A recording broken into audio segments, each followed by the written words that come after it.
வணக்கம் நண்பர்களே. நம்ம சேனல் என்டர்டெயின்மெண்ட் 001x7D க்கு உங்களை அன்புடன் வரவேற்கிறோம். இன்று நாம் பார்க்க போவது மகா சிவராத்திரி ஏன் கொண்டாடப்படுகிறது, இதன் உண்மையான வரலாறு என்ன, இந்த நாள் ஏன் இவ்வளவு சக்தி வாய்ந்தது. இந்த வீடியோவை முழுமையாக பாருங்கள், மிகவும் ஆழமான தகவல்கள் உங்களை காத்திருக்கின்றன.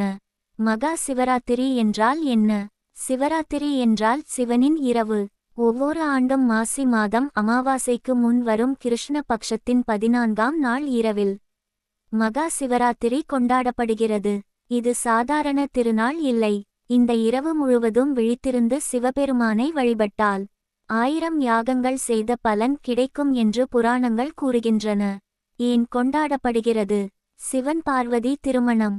புராணங்களின்படி இந்த இரவில்தான் சிவபெருமான் மற்றும் பார்வதி தேவி திருமணம் நடைபெற்றது. அதனால் திருமண தடை நீங்க வேண்டும் என்று விரும்புபவர்கள் இந்த நாளில் உபவாசம் இருந்து பிரார்த்தனை செய்கிறார்கள்.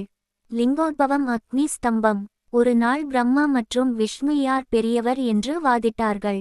அப்போது சிவன் முடிவும் தொடக்கமும் இல்லாத ஒரு அக்னி ஸ்தம்பமாக தோன்றினார். அதுவே லிங்கோத்பவம். அதனால் தான் சிவலிங்கம் வழிபாடு மிகவும் முக்கியமானது. சமுத்திர மந்தனம். தேவர்கள் மற்றும் அசுரர்கள் கடலை கடைக்கும் போது முதலில் ஹாலாஹல விஷம் வெளிவந்தது. உலகத்தை காப்பாற்ற சிவபெருமான் அந்த விஷத்தை அருந்தினார்.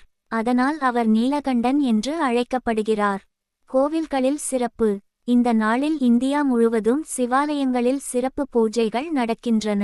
Chidambaram Nataraj temple, Tiruvannamalai Annamalaiyar temple, Kashi Vishwanath temple, Somnath temple. இங்கு இரவு முழுவதும் அபிஷேகம், தீப ஆராதனை, ஓம் நமசிவாய மந்திர ஓசை முழங்கிக் கொண்டே இருக்கும். இந்த நாளின் ஆன்மீக ரகசியம். இந்த இரவு மனதை கட்டுப்படுத்த, ஆன்மீக சக்தியை அதிகரிக்க, பாவ நிவர்த்தி பெற மிகச் சிறந்த நேரம் என்று நம்பப்படுகிறது. உபவாசம் இருந்து பால், தேன், பஞ்சாமிர்தம் கொண்டு சிவலிங்கத்திற்கு அபிஷேகம் செய்தால் நல்ல பலன் கிடைக்கும் என்று கூறப்படுகிறது.